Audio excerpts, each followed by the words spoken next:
खातून reservation bill को parliament के special session में पेश करने की खबर के बाद से ही इस बिल पर क्रेडिट लेने की होड़ शुरू हो गई।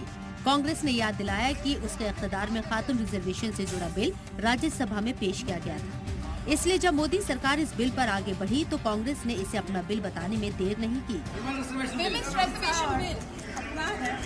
सोनिया गांधी के बाद कांग्रेस के दीगर लीडरान भी खातून रिजर्वेशन बिल का क्रेडिट अपनी पार्टी को देते दिखे। इस दौरान अधीर रंजन चौधरी ने इस बिल का क्रेडिट सोनिया गांधी को भी देने की कोशिश की। वुमेन रिजर्वेशन बिल, इसकी शुरुआत यूपीए सरकार ने और खास मैडम सोनिया गांधी जी ने की थी। इसकी पहल शुरू की थी। इतने सालों लग गए, लेकिन फिर भी अगर आए तो बेहतर तो जरूर हुए। हालांकि बीजेपी ने कांग्रेस के दावों पर पलटवार किया। बीजेपी लीडरान ने इल्जाम लगाया कि खातून रिजर्वेशन पर कांग्रेस और उसके साथ की पार्टियों में ही रजामंदी नहीं थी, इसलिए ये बिल संसद से पास नहीं हो सका था। बीजेपी ने इल्जाम लगाया कि कांग्रेस को दूसरों के कामों का क्रेडिट लेने की आदत है। डिस्क्रेडिटेड कांग्रेस की क्रेडिट लेने की आदत है। अब डिफाल्टर कांग्रेस अगर जो है वो अपने आप को जो है वो बहुत बड़ा 30 मारखा बनाना चाहती है तो उसको शुभकामनाएं। देखेंगे संसद में क्या उनका एटीट्यूड और अप्रोच हो। वहीं बीजेपी के साथ ही शिवसेना के शिंदे गुट ने कहा है कि अहम ये नहीं है कि बिल कौन लाया, बल्कि किसने पास कराया, ये बात अहम है। नहीं, वो तो अटल जी के जमाने से बिल को हमने समर्थन किया था और 96 में भी आया था। तो ये बिल किसने लाया किसने नहीं लाया वो बात अलग है। उसको पास करना सबसे बड़ी बात है और वो उनके कार्यकाल में, मोदी जी के कार्यकाल में हो रहा है।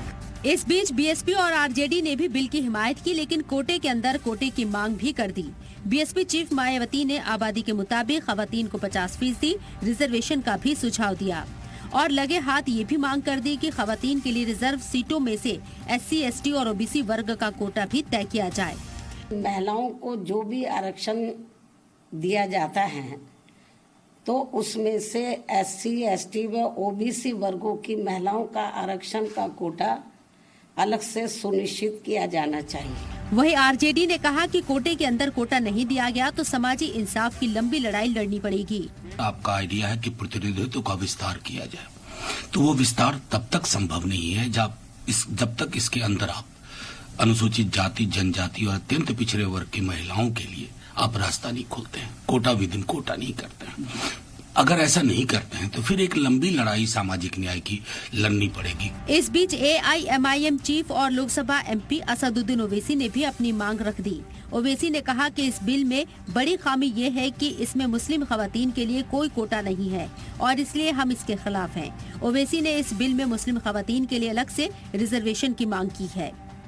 आप देख लीजिए कि अब तक 17 लोकसभा के चुनाव भारत में हुए हैं, उसमें से 8,992 MPs मुंतखब हुए हैं, जिसमें से मुसलमान सिर्फ 520 हैं, जो 50% का एक डेफिसिट है। उस 520 में मेरे ख्याल से मुट्ठी भर मुस्लिम खवातीन हैं। तो आप रिप्रेजेंटेशन कहाँ दे रहे हैं, किसको दे रहे हैं रिप्रेजेंटेशन? जिनका रिप्रेजेंटेशन नहीं उनको रिप्रेजेंटेशन मिलना चाहिए ना। तो इस बिल में सबसे बड़ी खामी यह है कि इसमें OBC महिलाओं को और मुस्लिम महिलाओं के लिए कोई कोटा नहीं रखा गया, इसलिए हम इस बिल के खिलाफ हैं। नए बिल में सबसे बड़ा पेच ये है कि डिलिमिटेशन यानी परिसीमन के बाद ही नाफिज होगा ये बिल। परिसीमन इस बिल के बाद होने वाले सेंसस की बुनियाद पर ही होगा। 2024 में होने वाले लोकसभा इलेक्शन से पहले सेंसेक्स और परिसीमन करीब करीब नामुमकिन है, यानी असेंबली और लोकसभा के इलेक्शन वक्त पर हुए तो इस बार खातून रिजर्वेशन नाफिज नहीं होगा। ये 2029 के लोकसभा इलेक्शन या इससे पहले के कुछ असेंबली इलेक्शन में नाफिज हो सकता है। ब्यूरो रिपोर्ट, जी मीडिया। पीडीपी सदर महबूबा मुफ्ती ने ख्वातीन रिजर्वेशन बिल को पार्लियामेंट में पेश किए जाने और उस पर बहस के फैसले का खैर मकदम किया और इस सरकार के इस फैसले को बेहतर कदम करार दिया। महबूबा मुफ्ती ने अपने ट्वीट में कहा कि मर्दों की हुक्मरानी के बीच इस तरह का कदम काबिले तारीफ है और आखिरकार ख्वातीन रिजर्वेशन बिल पेश हुआ। एनडीए की सरकार को तकरीबन 10 साल होने वाले हैं, तो अगर पहले किया होता तो अभी इस इलेक्शन में जो 2024 का पार्लियामेंट इलेक्शन में है उसमें विमेन को मौका मिलता पार्टिसिपेशन करने का बड़ी तादाद में। मगर चलिए, देर आए दुरुस्त आए, अच्छी बात है। और इसकी शुरुआत एक बार जो है राजीव गांधी जी ने की थी, जब उन्होंने पंचायत में 33% रिजर्वेशन शुरुआत की थी। और मुझे यकीन है कि ये जो फैसला होगा और बिल पास होगा तो ये औरतों को अहम फैसले करने में जो है उनका एक रोल बनेगा और अच्छा है, पूरे मुल्क की जो है तरक्की में ये बहुत अहम कदम होगा।